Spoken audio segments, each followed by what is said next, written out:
Good evening, everyone, and welcome to PCA's Garage.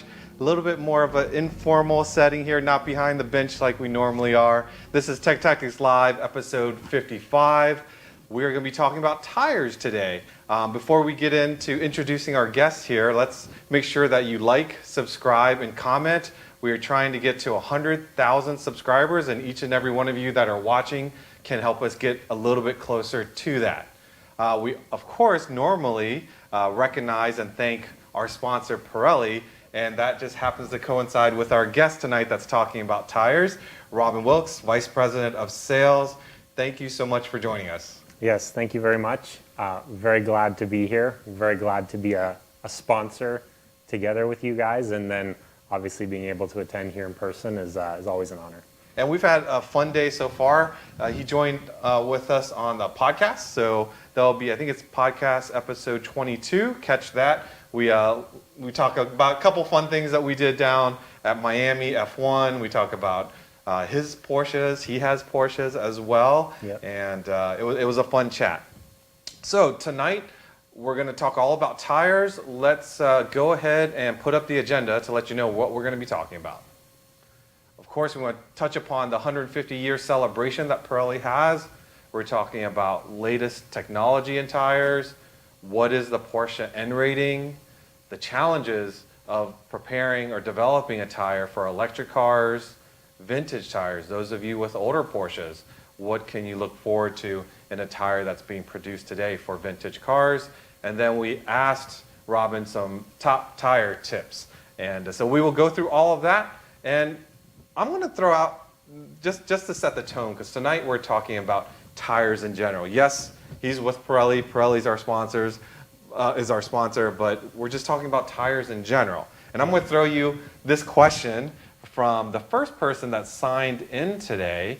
Let's see, I'm making sure that I monitor the live chat here, so you all that are watching at home live tonight, I'll be bringing up the questions and throwing them over your way. Sure. So the first one is from Jeffrey Kilpatrick, and he talks about Cup 2 tires from Michelin for GT cars. And he wanted to know, well, what are the pros and cons of Pirelli performance-based tires?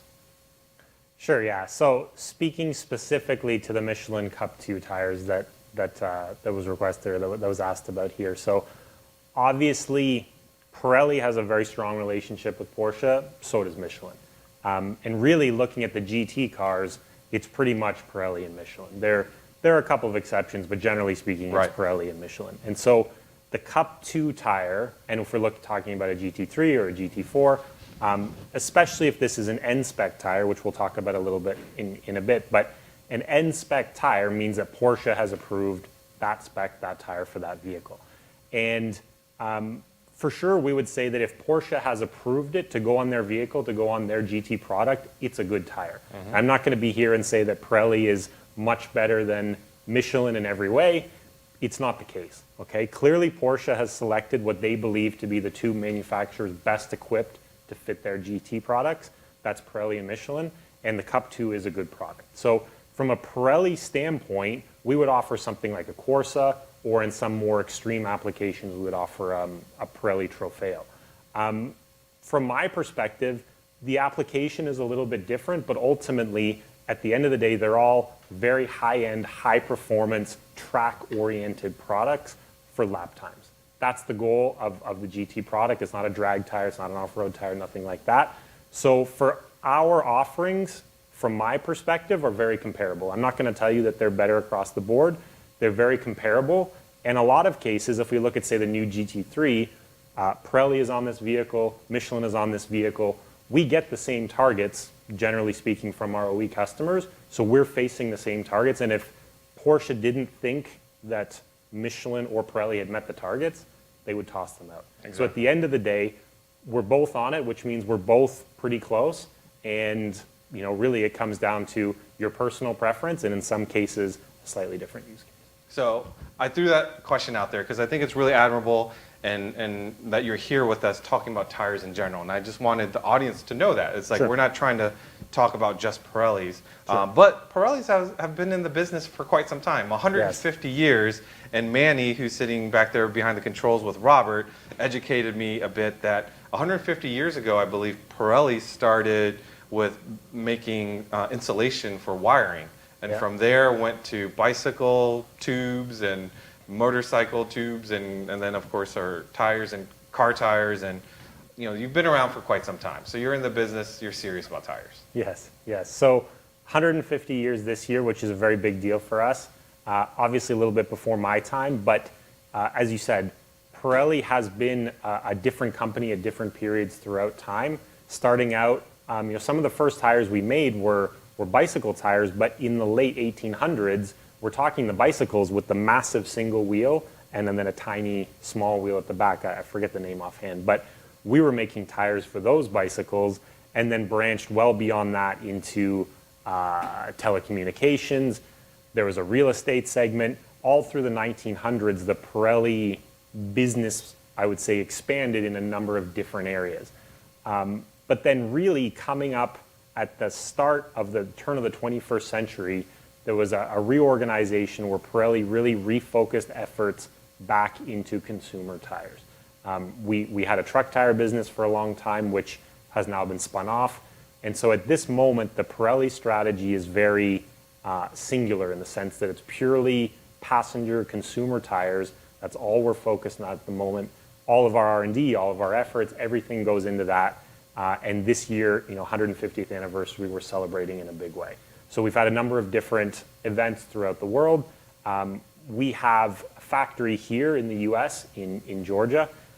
We did a big event at the factory. We did events in Milan. There was a synchronized celebration across 3 or 4 different continents where basically everybody was celebrating shortly after each other, kind of like how the ball drops or you celebrate New Year's. So it's a really big deal for us. We're really hoping to be around for another 150 years, probably a little bit past my time at that point, but hopefully I can be a little bit of that. And hopefully, who knows what the next 150 years. Well, part of that staying power and being here for the next 150 years is continuing to be innovative with tires. So let's go right into the latest technology, in tire technology, not only from Pirelli, but just across the board in tires. Tires have come a long way, even from 70s, 80s, 90s, in terms of compounds, like intelligent tires, quiet tires. Where do you want to start? Yeah, I would say we could start with quiet tires. Quiet tires. That's the new NC. So for Pirelli, we call it PNCS, which is the Pirelli noise canceling system. But as you mentioned at the start, we're here to talk tires, and I will use the Pirelli example, but this technology exists from other manufacturers, and it is not, this is not, PNCS is a Pirelli proprietary version, but at the end of the day, there are offered similar technologies from our competitors. So PNCS comes down to, really, it's a segment of foam which we place within the cavity of the tire. You can see it on the screen there. And really what this does is it breaks up the cavity ring, which is often found in some tires. And normally that frequency, so it's depending on the size of the tires, the size of the cavity, that ring takes place anywhere between 120 to 230 hertz. There's usually a big spike when you measure the sound of the tire. I was actually recently just in Milan where I looked at our noise testing lab where we have a fully what's it called? The soundproof room where there's all the cones and you can go in there and hear your own heartbeat, and it's pretty freaky, I have to say. Yeah. But essentially the foam comes in there, and you could use another material as well, and it breaks up, it changes the size of the cavity. And generally this will reduce the cavity ring, which is that specific spike in frequency, right around 180 to 230 hertz. The important thing that I want to mention about this, and this is also almost the anti-sales pitch here, but this technology is very effective at dampening that specific frequency. Some vehicles have that problem and some don't. Right. As an example, if you look at like the Taycan tires, Porsche was able to develop that vehicle that they felt they didn't need it because the vehicle was already damping out that frequency range. And so even though it's an EV tire, and these have become very common in EV tires, Porsche decided they didn't need it, and that was fine. There are other companies who say, yeah, well, sound deadening and I want a quiet vehicle, so absolutely I have to have it in my tires. Yeah, it will help, but unless you have a specific problem in that frequency range, you're dampening something that isn't there. And the same thing goes for an end consumer in the aftermarket. You could say, well, if I put on these tires, will it make my vehicle, my ride, will it be quieter within the car? In theory, yes, but if your car doesn't have that problem, doesn't have that cavity ring, it's not going to make a doesn't do difference. anything. So it's not a 100% solution. So it's not something that you can go, oh, I'm going to upgrade and make my car quieter by putting these tires on. Exactly. Because your car may not have that problem. Exactly. Interesting. Exactly. So that foam that goes inside the tire, I'm assuming that is fixed. That is Yes. applied at the manufacturing. Yeah. It's a post process, so it's done after the tire is cured, Okay. and then it's done afterwards along the inner liner with an adhesive. Now, do regular tire shops, are they able to mount those types of tires, or it takes a special machine to mount those tires to a rim? Really, yeah. A normal tire shop should be able to mount them. They have to be a little bit careful, just that, as any tire shop should, that they don't somehow move the tire and scrape it or pull the adhesion loose. I mean, it's fairly sticky, but it is one of those things that we have run into weird situations where it started to come off and then there's a gash because somebody was curious how adhesive it was and they yanked on it. They pulled on. And then, okay, then you may have an issue. But a normal tire shop should have no issues mounting those tires, but a normal tire shop wouldn't be able to put on the foam themselves. Because the critical part is that it has to be done in a controlled process right after the tire is made. Otherwise, we can't guarantee the adhesion. So those of us that are thinking of spraying foam in our tires to make them quiet, that's not going to work. Probably not, Probably. unless They make a mess. I mean, unless you have a way of adhering and guaranteeing the adhesion, I wouldn't recommend it. Now, what about if you're in an unfortunate situation where your tire has been punctured with that? How is the repair done? Can it be repaired?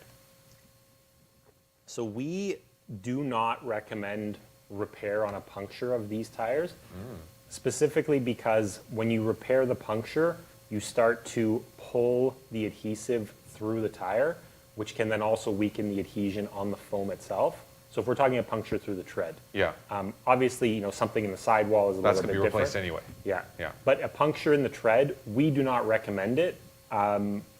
It's not to say that, of course, you can't do it. Right. We're just not 100% confident that we can guarantee the integrity of the foam afterwards. And then, like I said, you run the risk of pulling that adhesive through, which is not necessarily what you want to do to fix a flat. And then you also run into trouble, like if they put in a plug, for example, like some tire shops will do, you have the interaction between the plug and however they've adhered that, and then the foam and the adhesive that start to come together, and then you create a weak spot. So this is where we're not comfortable recommending it. But in reality, it does happen out there. It does happen, yeah, for sure. And I can't promise the results, but it clearly does happen. Yeah. So you mentioned that the Taycan didn't have that resonance problem, and they didn't opt for a tire that had the foam. Are there any current OEM Porsches that have that technology in it? To my knowledge, no. Okay. There are certain companies, for example, if you bought a Tesla, every tire that Tesla makes, to my knowledge, or a car that Tesla makes, to my knowledge, has foam in the tire. And certain companies like Volvo has done it, and then they've changed their strategy a little bit. Mercedes, BMW. So it is quite a common technology at this point, and it's becoming more prevalent with the rise in EVs. But we have to caution that it's only applicable in certain cases. Okay, gotcha. Here's a question from Jeremy Crow. How much weight does that foam add? I can't imagine that much. It's foam. Yeah, it's not a lot. It depends on the size of the tire, of course, and the outer diameter of the foam that we have to place inside. But at the same time, when you're looking to build an EV tire with generally the lowest rolling resistance possible, you want to remove as much mass as possible from that tire. And this is adding something. The adhesive adds some mass, of course. So I would put it in a big tire, it's usually anywhere between 300 to 500 grams.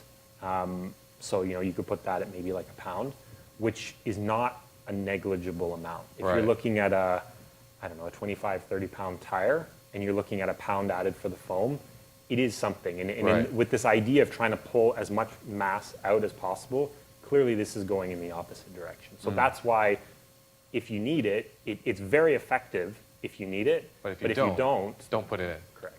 Gotcha. Okay. What technology do you want to move on? Like smart tires. I know there's lots going on there. Yeah, so this is something Pirelli has been working on, what we refer to as the cyber tire. We've been doing this for a number of years and trying different applications and different use cases, and we see a lot of value to having a smart tire, but I think there's still a little ways for the technology to go. So what it really means is that maybe smart tire is a misnomer, but what we're looking at, and also what our competition, Michelin, does this as well, is really the idea of embedding a sensor inside the tire. And it sits inside in the inner liner. It adheres to the inner liner, not too dissimilar from the foam. And the sensor gives us back a bunch of information. From that, we can read temperature, pressure, loading, static, dynamic loading on the tire. And then we start to be able to make deeper predictions in terms of aquaplaning, in terms of vehicle dynamics as a whole. And it's collecting this information constantly. So the appeal to that is that at the end of the day, your tire is the only part of the vehicle touching the road. And road conditions change quickly. And the idea is, okay, how can we get more information from the only part of the car touching the road? And so this is where this idea of like a cyber tire, smart tire kind of comes from. I personally think there's a lot of potential here. We've done a product similar to Mission as well, I think they call it track sense or something like that, which is, could be applicable for GT products where you're constantly pulling the data, the temperature, the pressure, the load on the tires that you can read in real time as you're driving around the track, and you can feed that telemetry into a deeper analysis. We've started now for the first time the first production application of this technology. So that's a very small scale one with McLaren. So the McLaren Artura, which is being launched or released right at this moment, has the smart tire on it, has the sensor in it, and that is pulling, there's a picture there on the screen. Okay. So that is pulling information and fed directly into the computer within the car itself. Okay. I think one of the real advantages, though, which is quite simple, and we refer to it as simply tire ID. So the idea being that your car can know exactly what tires are on it. And when you think about that, your car never really knows. You can go in a Porsche, for example, you can go in, you can select, I have my 20 summer, my 20 winter, my 19 winter, whatever it is. You can pick which size, but you can never say, well, which tire is it? And here we have the chance that somebody like Pirelli or another car company can go through and characterize that tire in very deep detail, say similar to what we do with Formula One, and give that data to the car manufacturer, which means that then when the sensors come back and they can tell the car, this is exactly the properties of the tire that are on your car, here's the glass transition temperature. So at exactly what outside temperature... Should you be worried? Yeah. And not just a broad recommendation, exactly which temperature. How will it wear? Because we could predict the wear with much more detail because we know exactly which tire. You have the ability to set up the vehicle and change the dynamics of the vehicle based on the exact tire that's on there. Even if you had, say, a similar tire from Pirelli and from Michelin and from Conti, all same sizes, you could code the vehicle for whatever subtle differences there are between each, and it could then tell and it could adjust its tuning, its damping, its ABS, its traction control, any number of these things, because it knows exactly what tires are on that vehicle at any given time. And so it's very basic in a sense, but it's something that we've never been able to do before. And the amount of data that we get developing every single tire, generally none of that makes it to the end vehicle. It just goes on and it works and everybody's happy. But when you start to change, you start to see really big benefit with that. So in the case where the McLaren, that was feeding data directly to the car and it knows what to process there. If that technology is available to consumer, is that something that is going to be connected? I think someone here asked, is that now going to be connected to your phone so that you can use that data in a useful way? So this was one of the first this is the way that we did this the first time. So the first time we did it around was that you had a phone, you had an app, and your phone would connect directly to the tires, and you could read all the data. And that worked. And absolutely, that could be a possibility. What we found when we started to actually talk to the market is that most people, not everybody, but most people don't want to have an app, and they don't care enough about their tires to want to see the data in live. Maybe in like a race situation or a track day type situation. The minority, very small minority. But most people don't care enough, but they can still benefit from getting that data, which is why we took the route of trying to integrate directly with the OEMs, because they see a tremendous value in that. Even just with ABS and traction control tuning, you think about it that if you put a stickier tire on, you can then retune the traction control, and then we start to look at EVs who have traction control that makes adjustments every thousandth of a second or whatever it is. You can dial the perfect launch or the perfect amount of grip because you know that you have the slightly stickier tire on, something like that. Yeah. But giving that information to the end consumer is totally feasible, and we've done this and we've proven that we can do this. We just didn't find that many people were interested. Right. They just want to know that when I put my car in launch mode, the car knows the data and it's going to do whatever to get me down the street faster. But I don't need I don't need the data to process it myself. Just let the car know. It's somehow connected to it. There was an example a while back. I think it was with the Dodge Demon where they had two different keys, or the Bugatti does this as well. Two different keys. One is the normal mode and one is the valet mode. Yeah, the hardcore mode. Oh, okay. Like the top speed mode or something like that. I think in Dodge it's like a red key. But then when you plug that key into the car, the whole vehicle changes. It knows that you're running on 93 octane. It knows that it changes a number of different parameters within the vehicle. But again, nothing changes when you change tires. The vehicle is exactly how it was before. Right. And here we have a big chance to improve the overall driving experience by dialing in those metrics directly to the car. So that's like an active way for the car to either maintain its performance or adjust to the tire based on what the tire's capabilities are. Yeah. Right. So I think that's probably a good segue to N rating, because that is also a process in which it's developed with the manufacturer, and once it's on the car, and if you replace the tire with that same N rating, you know that its parameters matches what the car is looking for. Yeah. So why don't you share with us sort of what it takes for a manufacturer to have an N rating, and what's it mean? What do manufacturers request from you to qualify for N rating? Sure. So in the case of Porsche, as you mentioned, it's an N rating. And really what this means is that a tire has been approved by the engineers, by the car manufacturer themselves, to fit their vehicle and to be let's say, the correct fit. And Porsche was actually the first one that we started doing this with in the 80s. And since then, you can get an MO tire for Mercedes, you can get a Star for BMW, you can get any number. That's their version of N. Exactly. Okay, That's their version of N. But the first one we did it with was actually with Porsche in the 80s. And the idea being that when you mount those tires, you know 100% certainty that tire has been approved from the Porsche factory or from the Porsche R&D to fit and work in an optimal way for your vehicle.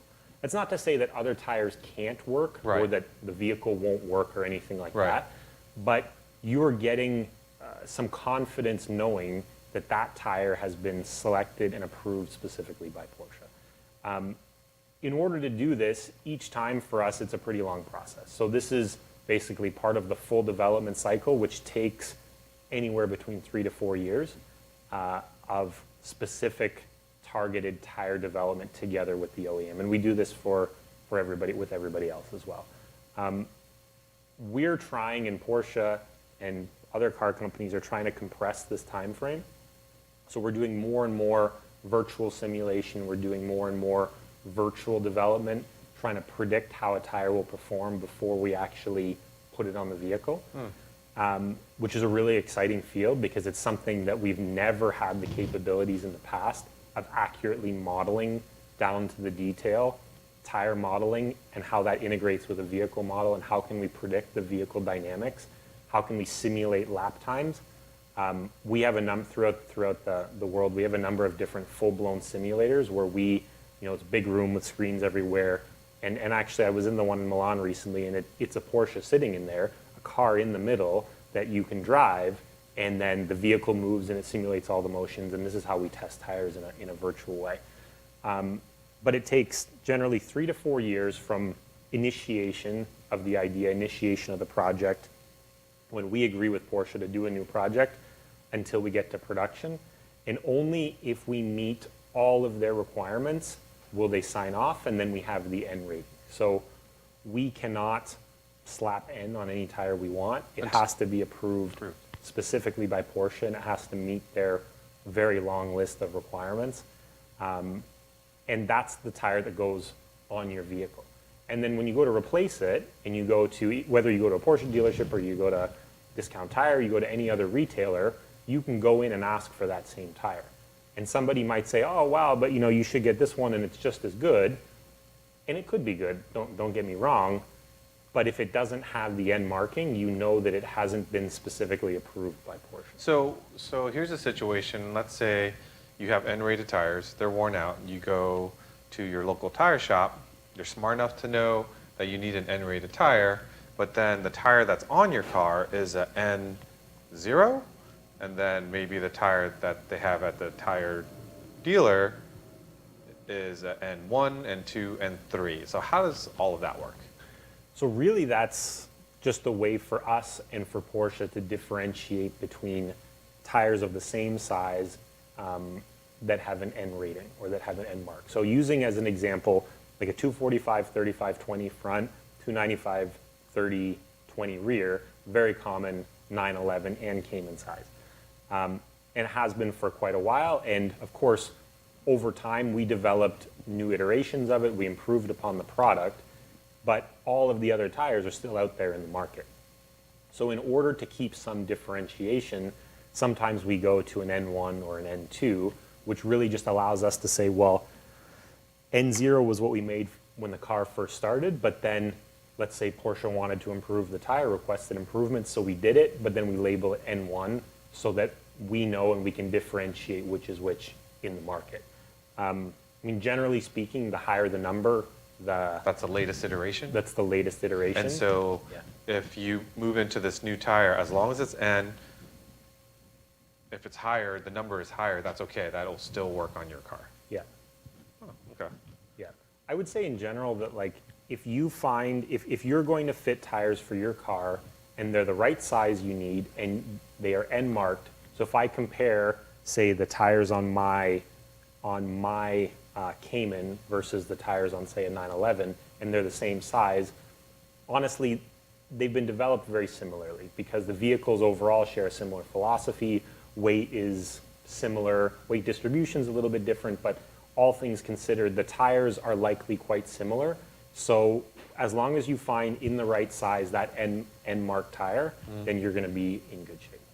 Now, we were talking earlier today about, some folks, go out there and look for tires, and it amazes me that you spend a good amount of money for your Porsche. You're looking at high performance vehicles. You want the maximum performance out of your car, but when you go shop for a tire, you start to go a little bit on the cheap side, and that's where I caution folks not to do that, because as you said earlier, those are the only 4 things that are touching the ground, and if it wasn't designed for your car, if you're going 10 miles an hour, 15 miles an hour, yeah, whatever's round and black is going to work. But who bought a Porsche to go 10 miles an hour, right? I mean, you bought it for the performance, and this isn't where you should cheap out on. And I believe there are manufacturers that make the same tire, same name, but may or may not have an N-spec rating. Like you said, don't, even though it's the same name, same size,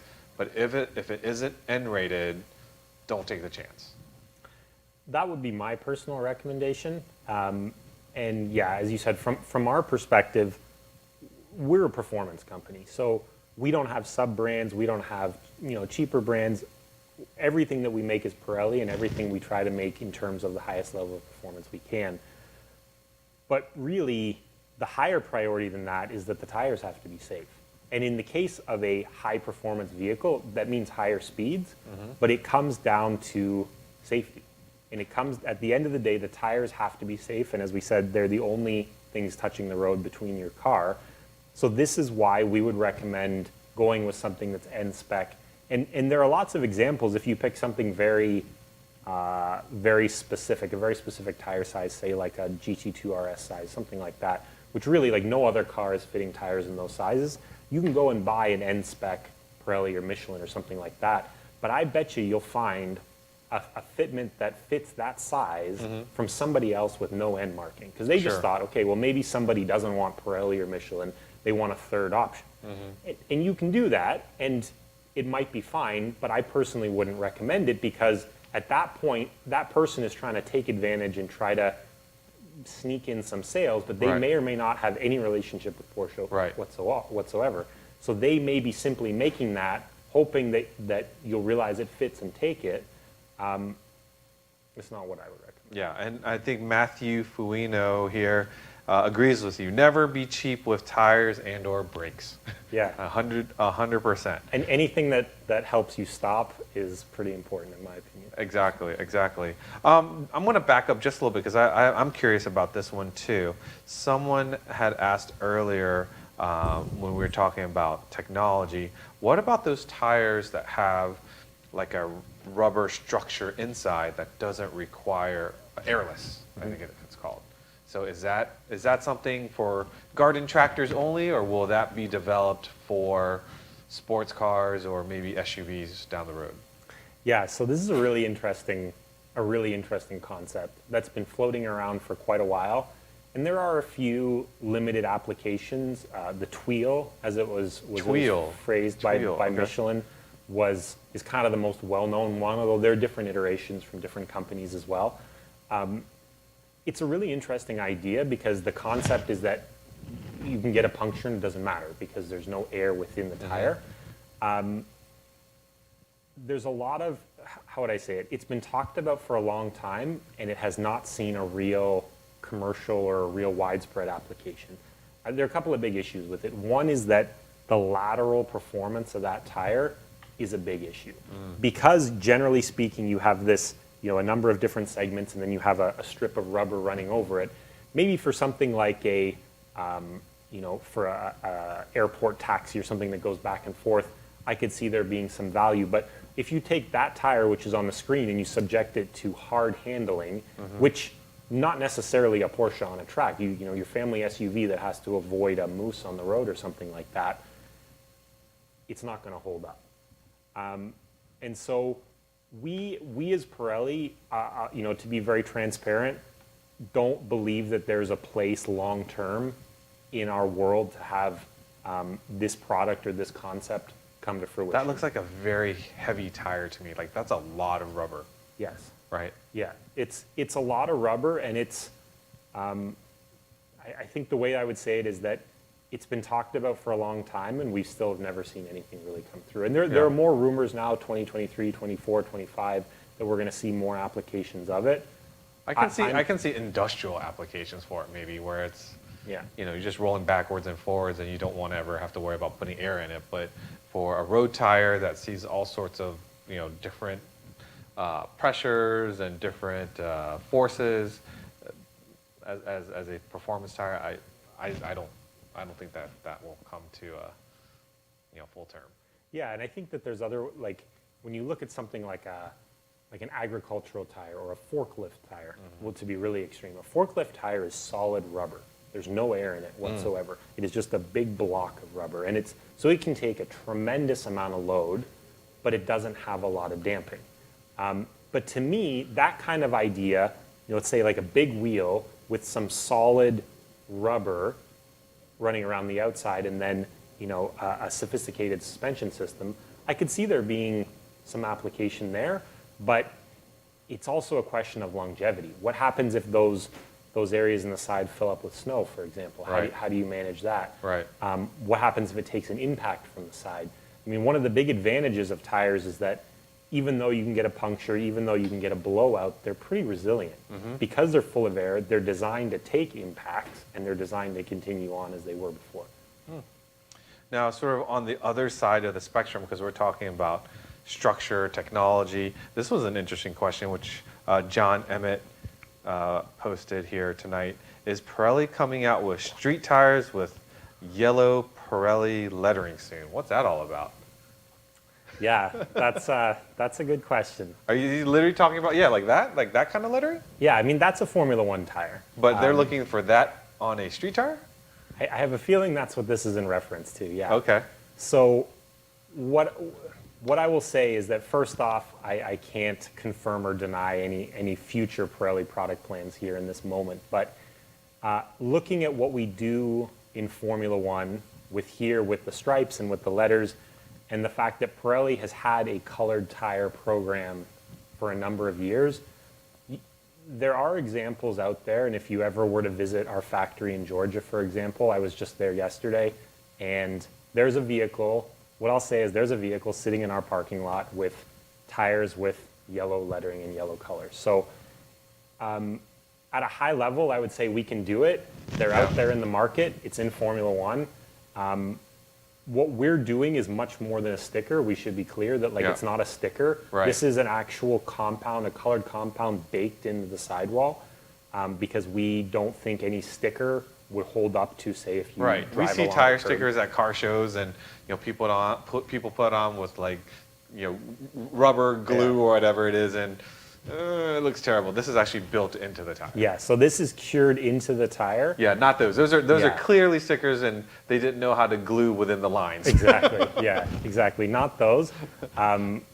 So I'll say that we can clearly do it, since there are examples out there in the public, and whether we do it in All the right, future. folks, he can't say it, but knowing how much they've invested in Formula One, how proud people are of Pirelli and the stripes, and you already see people putting stickers on them. I think that's a little untapped market. My prediction is we'll see it soon, but you didn't hear it. You didn't hear it from Robin. No, but I would ask a question to your audience. If that was available, would you put those tires on your car? In various colors too. Yeah. If Yeah. you had a Guards Red 911, would you put red Pirelli tires on it? That's pretty bold. I'm not gonna lie, that's pretty bold. But I also remember back in the 80s when a lot of cars had raised white wall. Yes. That was the look. To me, I think that tire right there is tastefully done. And if you had a speed yellow car, that would look pretty cool. Or if you had an all black car and you decided to add a little color, I think that's a tire sticker. Yeah. So yeah, what do you all think? Would you put some color on your car? Let us know by commenting below. But the raised white letters is interesting, because we still do this, and we have these tires on F-150s, for example. Is very popular in the off-roading kind of section, very popular in truck tires, and we've seen the data comparing, like, if we build a truck tire with a black sidewall versus a white, people love the white sidewalls. Yeah. In those kind of applications, Right. with the white letters, and there's lots of our competitors do it, and it's definitely popular. Yeah, it's pretty interesting.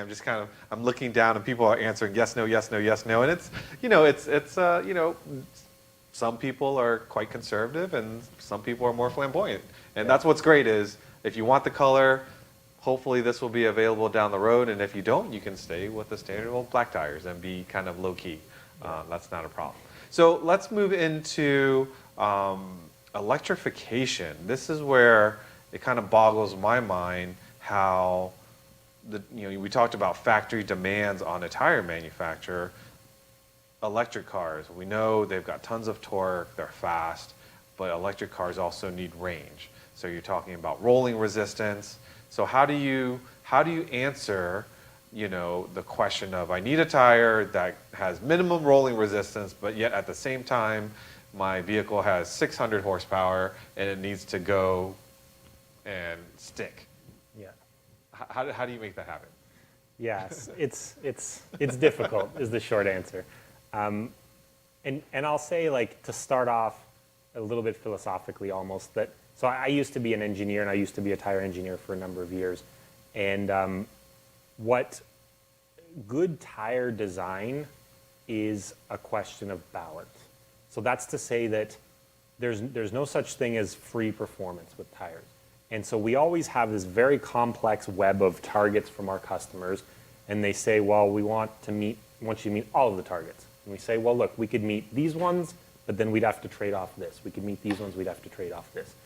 But meeting any one target is not that hard. Right. If you want to make a super quiet tire that does nothing else, most companies can do that. Maximum mechanical grip and nothing else, it's a pretty easy brief. The real challenge of good tire design is balance, and being able to balance the trade-offs and the pros and the cons to get the customer what they want. And EVs introduce a totally new balance for us, a totally new set of requirements where we can't give up what a tire used to be. We can't reinvent the tire. We don't need square tires or something like that. But now we have to make tires that are better suited to these vehicles, which are different and which do operate in a different way. So as you mentioned, like generally the mass of an electric vehicle is much higher. Not always, like a Model 3 is not that heavy, but most EVs are very heavy. And then the torque is very high. And the focus for the customer is much higher in terms of noise, vibration, and hardness, NVH, because there's no engine. So there's nothing else making noise in the car. They're going to hear everything. They're going to hear the tires. So now we have this, and even in performance cars, you know, if you drive a GT3, there's so much noise that a little bit of tire noise here and there generally hasn't been a big deal. Now if you drive a Taycan Turbo S, people still want it to be quiet. So now we have to develop tires with massive weights, massive torque, and very quiet, and then they still need to do all of the other things that a Porsche owner would expect from a tire. It's difficult. So what Pirelli is doing, or the way that we're handling this, is that we have our philosophy, or our package, which we refer to as elect tires. And really what happens is that it's a package of materials, so it's a number of lightweight materials, and rolling resistance, obviously. Electric vehicles need the range, as you mentioned, so they need a very low rolling resistance. So we have a package of materials to optimize the noise, the rolling resistance, and to be able to handle the weight and torque. We changed the footprint shape, and it's a general philosophy of how can we best suit that new set of targets from EVs. And anytime we do that to a significant extent, we mark it or we tag the tire as elect. So you could buy like a P0 elect, which would be a different tire than a normal P0 because it has different material package, different footprint, different focus, although we would still call it a P0 because it has the same ethos, it has the same overall positioning as a normal P0. But it's difficult. The trade-offs are difficult. So you're tasked with, it almost seems like an unreasonable request. Yes. Has the base materials that you're working with, your ingredients that you started with to make a tire over the past decade or so, has that changed much? Like I can understand if you have better materials to start with, that maybe you can answer that question with a product that meets that needs. But if that base material is the same as the rubber that you got from the 80s or 90s or 2000s, or what in your ingredients has changed to enable you to make this new tire? Yeah, it's really a lot of our time and energy and investment in R&D goes into materials. Because like I said, at the end of the day, tires are still black and they're still round, and there's only so much we can do by tweaking the shape and whatnot. So we have to come with better materials. Like EVs specifically are always looking for the lowest rolling resistance possible. And rolling resistance is really just a function of the amount of force down on a tire versus the amount of force it takes to push it forward. And rolling resistance is another way of saying energy loss. And as we know that for EVs, everybody's focused on efficiency and the longest range, so you have to limit the energy loss. The general philosophy then, to make a low rolling resistance tire, is you pull all the mass out. You make the lightest possible tire. So the thinnest tread, the thinnest body plies, the thinnest everything, the least mass possible, taking out the foam even, as we talked about. But then how do we satisfy the other criteria?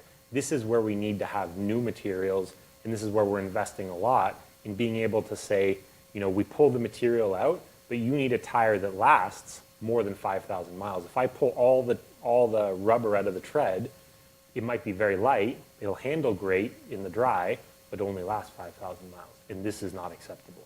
So as a whole, or like as a general philosophy, Pirelli is a very R&D focused company, and this is nowadays where we're spending a lot of our efforts, is how can we get that newer, better material, that lower hysteresis tread compound that allows us to maintain our previous performance and innovate and continue to meet the targets of the customer. So do you mind if I veer off just a little bit, because I saw a question here earlier. I forgot who asked it, but it's something that's on a lot of our minds: supply. You talk about supply of the proper rubber, having the right ingredients. What's the climate for tires in terms of supply chain and natural materials and so on and so forth? I think like it is for most things these days, it is tremendously difficult. So we source raw material from all around the world. Each tire has anywhere between 10 to 12 individual components that go into it. So it's not just rubber. And we get certain things from Eastern Europe, which has been difficult recently. We get certain things from Asia. We get certain things from South America. We get certain things locally. Bringing all of this together in order to bake that cake in the proper way and in the proper time has been a very big challenge for us. And I have to say that we build tires and we supply them to car companies. Our problems are fairly small when you look at the complexity of building a car. And the OEMs, the car companies, are really struggling. You think about the fact that there are thousands of different suppliers for every car coming from every corner of the globe. All the parts have to arrive within 5 or 10 minutes, otherwise the line stops down. It is very difficult. And if any one of those items are missing, the car can't be delivered. Correct. And this is the pressure that we work under on a daily basis, which is that, of course, if you go to your tire shop and you want to buy a set of Pirelli tires and they're not there and they say, oh, well, but they'll be here tomorrow, it's frustrating, but maybe you'll wait till tomorrow to get them. If we go and tell that to the Porsche factory, we say, actually, they're not going to come today, they're going to come tomorrow. They're going to say, guys, that's 50 cars that we can't build because they have no tires going on them. So the pressure is very high, and we've really seen, like everybody these days, that the global economy is so interconnected that getting stuff from all around the world has been an absolutely massive challenge. Yeah, and you even mentioned earlier that there's been times where you've made the tires, you put them on the container, and that's the last you saw of it. And it's like it gets close to your market. You can see land, so to speak, but your tires are sitting out there because there aren't people at the ports taking them off the containers. And when you do finally get the call that they can address a few of your containers, now you have to decide which container to unload. That's a tough decision. So this is an issue that we and everybody are facing right now, specifically, as you mentioned, with the ports, is that there are lots of container ships sitting off the coast half a mile waiting to be brought in. And a lot of those containers have Pirelli tires on them. And sometimes we have trucks waiting, drivers waiting, everything's ready to go to ship them. But then there's no space in the port because they say, no, we have to unload other things, and et cetera, et cetera. And everybody is facing these challenges. Right. All tire manufacturers, not just you. Yeah, absolutely. But as you said, it puts us in a position sometimes to make very difficult decisions because we have commitments to all of our customers. And as you said, we can see them. They're literally right there, but sometimes we can't get them. And this is a problem that we've never faced to this degree in the past. It's completely uncharted territory. Well, let's hop back onto the topic of tires in terms of application. What I love about Pirelli is you listen. You listen to the customer. You listen to folks at PCA, and we have a lot of the newer cars, but we also have a lot of the older cars. And in the scope of how many tires you produce, the fact that you're willing to produce vintage tires for Porsches, that's a huge commitment for something that's such a sliver of your total production. Yeah, this is a really a really special program, and it's one of the exciting things that we get to be a part of, and that Pirelli does a lot of, in my opinion, these kind of neat activities. You know, we've done the Pirelli calendar for a lot of years and a lot of stuff like this. And so the vintage tires, which we refer to as the Pirelli Collezione, basically are vintage tires that we make for older cars so that people can continue to run them and they have tires that fit them. And like the 15, 16-inch diameters and yeah, absolutely. Such, yeah. And if you look back, you look at the tires that were fitted on a, you know, up on the screen here, these tires from 50, 60, 70 years ago, I mean, nobody makes them anymore. Yeah. Because tire technology has changed, the sizes have completely changed. Or the market demand has changed, right? Right. Yeah. But there is still a small market and a small demand for that. So this is kind of a special program that we do. We do it in Turkey, in our factory in Izmit in Turkey, which is where we used to do Formula One tires, actually. So we do a lot of specialty stuff in that factory. And we're producing these tires. The really interesting part is that we produce them to look identical to the classic ones. So we have all of the old blueprints from the molds. We have all the old pictures. We have all of the historical data of how we produced them 50, 60, 70 years ago. But now we're producing them with modern processes, modern materials, ingredients, modern everything. Yeah. With the goal, our goal is that that tire should perform as well as a modern tire. But it has to look like it's 70 years old. And this is a really interesting challenge, but I think it's a really neat project. And as you said, it's a small part of what we do, and it doesn't keep the lights on. And it is just one of those things that we do because we think it's really important to our heritage. And it's really appreciated by some of the companies that we support with this because, you know, hopefully these cars are going to be on the road for another 50, 60, 70 years, and getting parts for them then is just going to become harder and harder. And here we are assuring some level of supply to allow people to keep rolling around on these. No, I you know, those that are watching, and I know a lot in the club, you know, those that are running with, you know, 70s, 80s, even 90s era cars, and having tires that look like the vintage that it came with. I mean, that's, like, we strive for that. Like, yeah, you could put a modern tire, but it just takes away, if your car is all original or you're going for that original look and you have a modern day tire, it's like, it just doesn't go with the car. But if you can have the look and have modern performance, to me, that's fantastic. But and I think too, and then we touched on this earlier, that, you know, from our perspective, then also thinking about the fact that there are lots of people rolling around on 30, 40-year-old tires because they are, you know, they have that look. But we have to say, from an engineering perspective, we don't recommend this at all. Yeah. That those tires are way past their prime. Oh, yeah. And we would encourage you, it's not, you know, the sales pitch, we would encourage you that we have a modern alternative that will also give you better performance, but it will be safe. Right. Because any tire that's 30 or 40 years old is not something that I personally would. Right, and more than likely a car that old is probably has some good amount of value, and it's like a ticking time bomb. Yes. At all four corners of your car. Not only could the tire, you know, degrade or whatever, but if it spectacularly comes off the rim and takes Yes. out your fender or takes out something else, like, why would you even want to take that chance? Which brings us to a great question from someone on here. Talking about lifespan of tires. What is the rule of thumb? I think Matthew again says, what age does Pirelli recommend replacing a tire, or what condition? Yeah, so officially we don't make any recommendation. We don't make any hard recommendation. What I would tell you, my personal opinion, is that I think up until 10 years, I think you're okay. And you're not going to see a downgrade in performance, and you're not putting yourself at risk. Once you get beyond 10 years, you need to start thinking about changing the tires.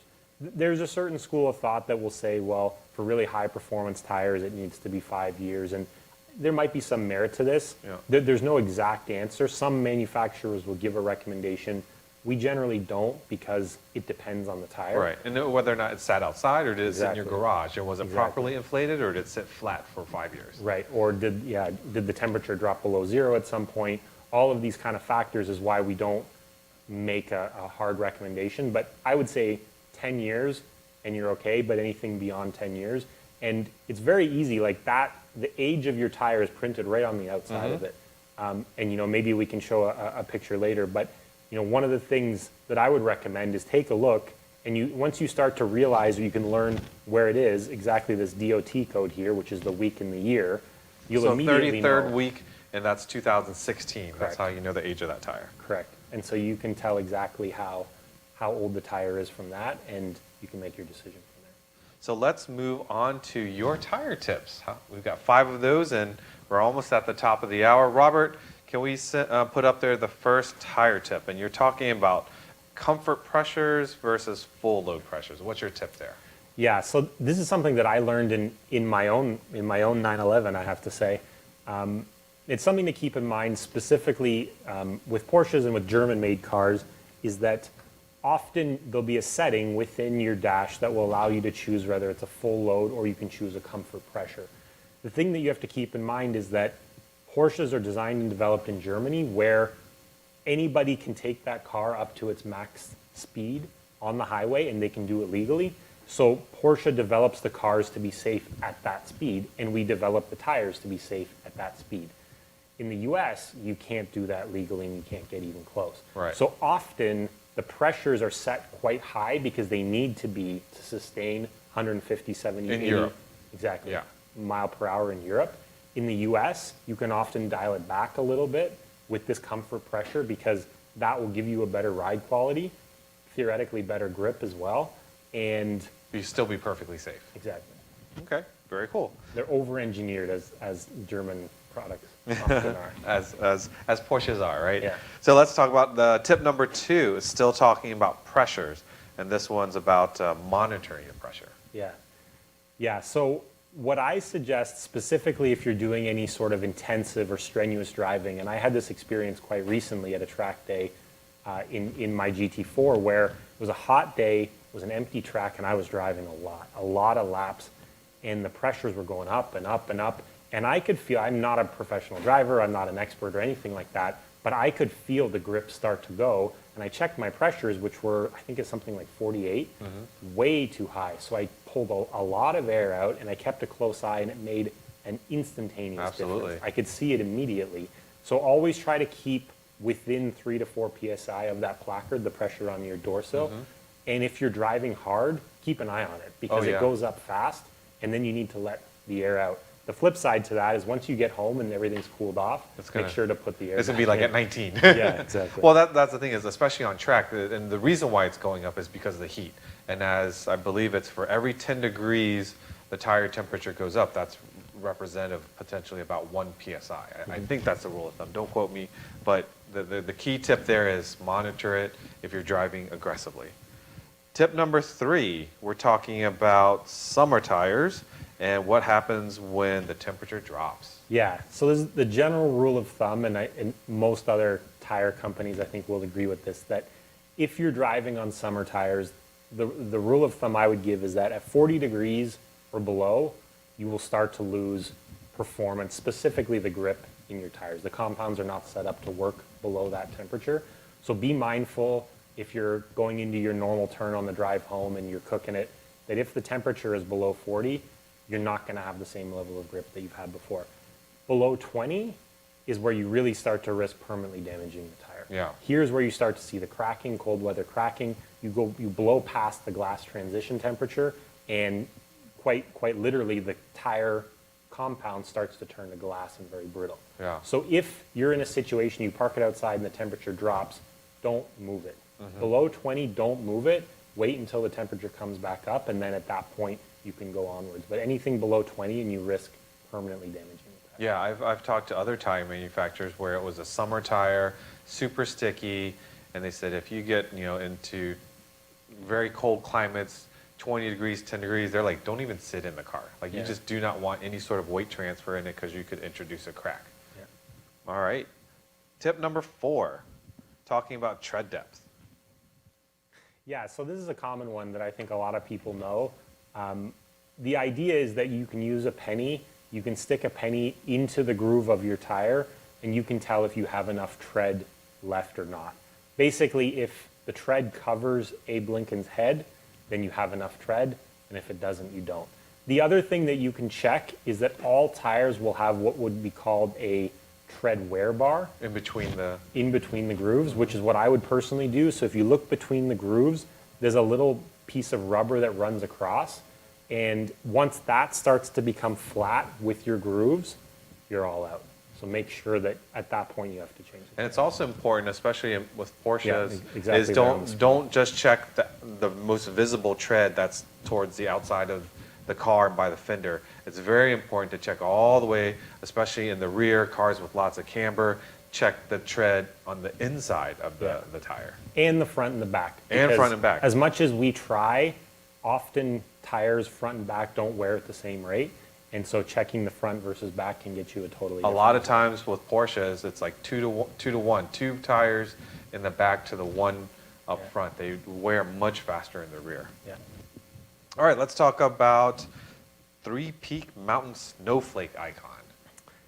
Yeah, so this is one that that maybe not everybody knows about, but in Europe and also here in the U.S., when you're looking to select or buy a winter tire, any proper winter tire will have this icon, and it quite literally looks like Three Peaks Mountain and a snowflake, exactly like that. This is an official USTMA, U.S. Tire Manufacturers Association, an official documented snow traction test. So a lot of all-season tires won't have it because they haven't passed the test, which is why if you want snow performance, you have to have this Three-Peak Mountain Snowflake, part of the huge range of different things on your sidewall, but this guarantees you that it's at least met a government-mandated minimum amount of snow track. Very good. And number 6, talking about information on the sidewall. Yeah, so this is, my personal recommendation is that on the side of your tire, there's actually a lot of information, and this is all government regulated, and it's not optional, let's say.